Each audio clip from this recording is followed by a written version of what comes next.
Lawrence কোহেলবার্গ, এটা কিনা আমেরিকার একজন শিশু মনস্তত্ত্ববিদ। কি নাম, কি বললাম? শিশু মনস্তত্ত্ববিদ লরেন্স কোহেলবার্গ।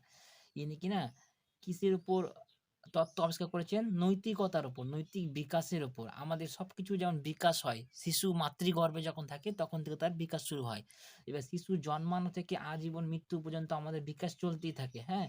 তো জ্ঞানমূলক বিকাশ হয়, প্রাক্ষবিক বিকাশ হয়, ঠিক তেমনি নৈতিক বিকাশ হয়। নৈতিক বিকাশ কাকে বলে? নৈতিক মানে কি? নীতিকথা, মানে নীতি জিনিস। কোনটা উচিত, কোনটা অনুচিত।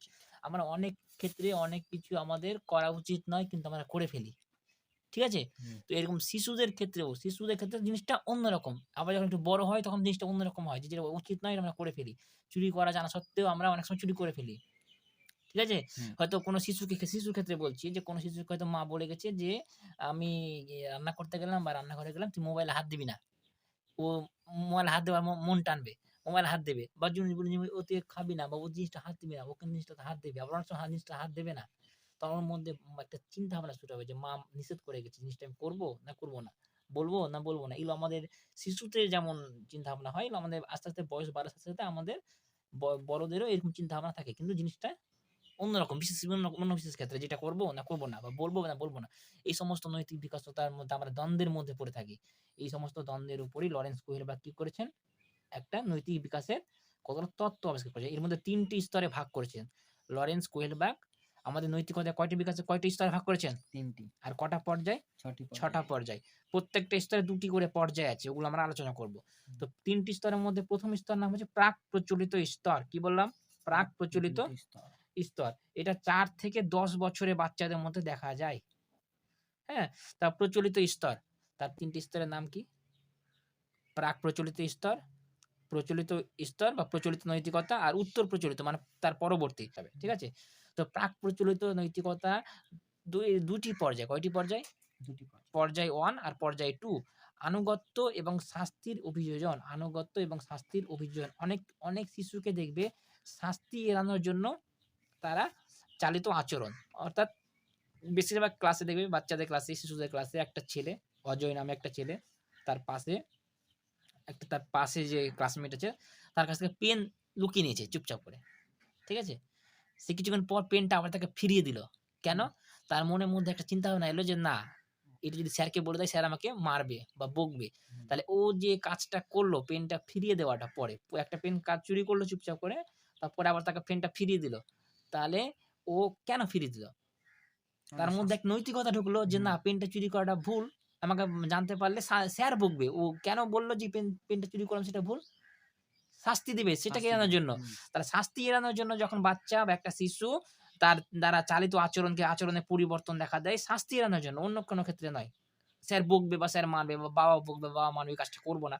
এই সমস্ত এইগুলো এড়ানোর জন্য যখন শিশু কোনো কাজ করে থাকে তখন সেটা হচ্ছে নৈতিকতার ১ম স্তরের ১ম পর্যায়ে রয়েছে ছেলেটা। প্রশ্ন আসবে এইভাবে যে অজয় নামে ছেলেটি তার ক্লাসমেটের ব্যাগ থেকে পেন চুরি করে আবার তার কাছে রেখে দিল। তাহলে শিশুটি কোহেলবার্গের কোন স্তরের কোন পর্যায়ে রয়েছে? তাহলে বলতে হবে প্রাক প্রচলিত মানে স্তর ১ প্রাক প্রচলিত নৈতিকতার পর্যায় ১ আনুগত্য বা শাস্তি এড়ানোর জন্য সে কাজটা করলো। আবার অনেকে আছে সাদাসিধে সুখবাদী যান্ত্রিক অভিযোজন অর্থাৎ স্বস্বার্থ পুরস্কার দ্বারা চালিত আচরণ। ধর অনেক মা দেখবি জিজ্ঞেস করবে শিশুকে যে বা বলবে যে এই কাজটা কর। তাহলে মানে এই কাজটা কর তখন শিশুটি উত্তর দেবে যে আমি এই কাজটা করলে আমাকে কি দিবে? কিংবা মা যদি ওকে জোর করে খাওয়ায় তখন বলবে তাহলে আমাকে মোবাইল দাও। তাহলে একটা স্বস্বার্থ বা পুরস্কার পাওয়ার জন্য চালিত আচরণ। বুঝতে পারলে? শিশুটি খাবারটা খাবে। তার মধ্যে কি শর্ত দিল? তাকে পুরস্কার দিতে হবে বা তাকে এমন তার স্বার্থ পূরণ হয় এমন কিছু কাজ করতে হবে। তাহলে সেটা হচ্ছে সে শিশুটা রয়েছে তখন প্রাক প্রচলিত নৈতিকতার পর্যায় ২ তে, ২য় পর্যায়ে। তাহলে স্তর ১ টা, ২ টা, ৩ টা। প্রত্যেকটা স্তরে কয়টা করে পর্যায়? ২ টো করে পর্যায়। তাহলে মোট স্তর কয়টি? ৩ টা। আর পর্যায় কটা? ৬ টা। ৬ টা। প্রশ্ন আসবে এইভাবে যে একটি ধরো রাধা তার ছেলেকে উঠোনটা ঝাড় দিতে বলল, তার মেয়েকে উঠোনটা ঝাড় দিতে বলল। তখন মেয়ে জবাবে জানালো, "তাহলে আমাকে তুমি কি দেবে?" বা ধরো তুমি আমার পিঠে চাপো বা পা খুঁজে দাও একটু, তুমি আমাকে কি দেবে? তাহলে বললো, "আমাকে ৳২ দিতে হবে" বা কিছু। আমরা করতাম না ছোটবেলায়? তাহলে এটা হচ্ছে পর্যায় ২ তে রয়েছে। এটা ৪ থেকে ১০ বছরের বাচ্চার মধ্যে দেখতে পাওয়া যায় এই সমস্ত জিনিসগুলো, হ্যাঁ? তারপরে চলে আসে প্রচলিত নৈতিকতা। ভালো ছেলে আর ভালো মেয়ে হওয়ার জন্য আমাদের আচরণের পরিবর্তন হয়। অনেক কাজ করে থাকি যাতে আমার প্রশংসা হয়। অনেক ছেলে দেখবে, অনেক শিশু থাকবে ১০ থেকে ৮ থেকে ১০ বছরের বাচ্চাদের মধ্যে অনেক শিশু থাকে যারা কি করে? ভালো ছেলে ভালো মেয়ে হবে। অনেক শিশু শিক্ষার্থী মানে টিচার বলবে, "কে পারবে কাজটা?" ও আগে এসে বলবে, "স্যার আমি পারবো।" কারণ স্যার যাদের ভালো প্রশংসা কাজের করে, জন্য। ভালো সাজার জন্য। অনেকে ভালো ছেলে, ভালো সুন্দর মেয়ে হওয়ার জন্য অনেক কাজ করে থাকে। তাহলে যখন উদাহরণ এমনভাবে দিবে পরীক্ষাতে যে উদাহরণটা দেখে যদি বুঝতে পারো যে ছেলেটা বা মেয়েটা ভালো ছেলে বা ভালো মেয়ে হওয়ার জন্য কাজটা করতে চাইছে, তাহলে বলবে যে সে স্তর 2 এর পর্যায় 3 তে রয়েছে। হুম, ভালো ছেলে বা ভালো মেয়ে হওয়ার জন্য যে কাজটা করে। আরেকটা হচ্ছে আইন শৃঙ্খলা অভিযোজন। আমরা অনেক সময় শিক্ষককে অনেক ক্ষেত্রে না, বেশিরভাগ শিক্ষককে আমরা পছন্দ করি। কারণ এটা আমাদের কর্তব্যের মধ্যে পড়ে। যে না, এটা আইন শৃঙ্খলা। সেই শিক্ষককে মান্যতা না দিলে আমাকে স্যার মারবে বা স্যার বকবে। সামাজিক নীতি মেনে চলে। যে সমাজে শিক্ষকদের কি করে? সমাজে শিক্ষকদের কি করে? মান্যতা দেয়। মানে তো আমাকেও মান্যতা দিতে হবে। কারণ এটা সমাজে চলে আসছে। এই সমস্ত শৃঙ্খলা মেনে চলার দ্বারা আমাদের যে আচরণ দেখতে পাওয়া যায়, তখন সেটা হচ্ছে প্রচলিত নৈতিকতা স্তরের ৪ পর্যায় নম্বর 4, পর্যায়ে। আইন ও শৃঙ্খলা। মানে এটা আইনে আছে বলে আমি এটা করব না। হুম, বা এটা আইনে আছে বলে এটা আমি করব। জিনিসগুলো যখন এই সমস্ত চিন্তাভাবনা যখন শিশুদের মধ্যে দেখা দেবে, তখন বলে দিবে যে ওরা কোহেলবার্গের স্তর 2 এর ৪র্থ পর্যায়ে আছে। যখন আমি উদাহরণ দেব তখন আরো ভালোভাবে বোঝা যাবে। তারপরে চলে আসে উত্তর প্রচলিত নৈতিকতা, সামাজিক যুক্তি অভিযোজন, সামাজিক শৃঙ্খলা এবং ব্যক্তিগত অধিকারে ভারসাম্য দ্বারা আচরণ। ধরো কখনো কোনো শিশু এমন কিছু কাজ করে থাকে যে না, এটা ব্যক্তিগত অধিকার। মানে সামাজিক চুক্তি, এটা সমাজে বলা আছে যে এটা করতেই হবে। এই জিনিসগুলো করতে আমি উদাহরণ দেব। এখন এগুলো বুঝতে হবে না। উদাহরণ দেব তখন বুঝে নেবে। সার্বজনীন নৈতিকতা নীতি অভিযোজন, অভ্যন্তরীণ নৈতিক নীতি দ্বারা আলোচনা। এই বয়সটাতে শিশু একেবারে প্রাপ্তবয়স্ক, পূর্ণবয়স্ক হয়ে গেল।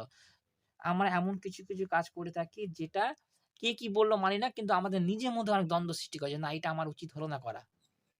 বুঝতে পারলে? এমন হুম, যখন সে এখন তখন ইয়ং একজন যুবক হয়ে গেল, এমন কিছু কাজ করে যে এটা আমাদের সমাজে উচিত নয়। এটা একটা বেআইনি বা ইল্লিগাল বা কিছু কাজ। তখন সেটা হবে সার্বজনীন নৈতিক নীতি অভিযান। এটা সাধারণত বড় হয়ে গেল তখন ছেলেটা বা হুম, শিশুটা তখন বড় হয়ে গেল। তাই এই সমস্ত স্তরগুলো একটু আমি কি একটা উদাহরণ দিচ্ছি, উদাহরণগুলো দেখো। আচ্ছা, আমি এই উদাহরণটা দেওয়ার আগে আমি আরেকবার বলছি। কোহেলবার্গের কয়টি স্তর? ৩ টি স্তর। ৩ টি স্তর। কি? একটা হচ্ছে প্রাক প্রচলিত নৈতিকতা। হুম, কি বললাম?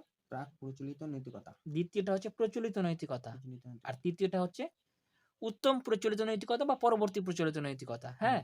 তো এর আবার ৬ টা ১ম বলেছি পর্যায়গুলো। ২ টো করে পর্যায় আচ্ছা, আমি একটা প্রত্যেকটা। উদাহরণ দিচ্ছি। এখানে লেখা আছে, রাধা তার সন্তান অদিককে বাড়ির চারপাশে একটি কাজ শেষ করতে বলল।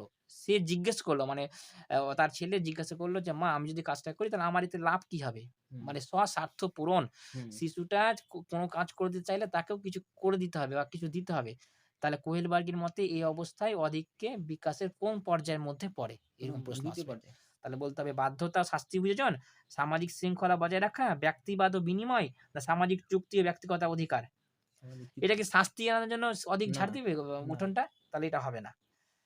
সামাজিক শৃঙ্খলা, সমাজে চলে আসছে এই নিয়ম যে না, মা বলতে গেলে ঝাড় দিতে হয়। এটা সমাজে নিয়ম চলে আসছে। এই জন্য কি ছাড় দিবে?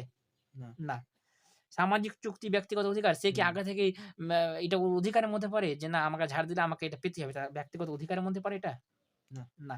এটা হবে ব্যক্তিবাদ ও বিনিময়।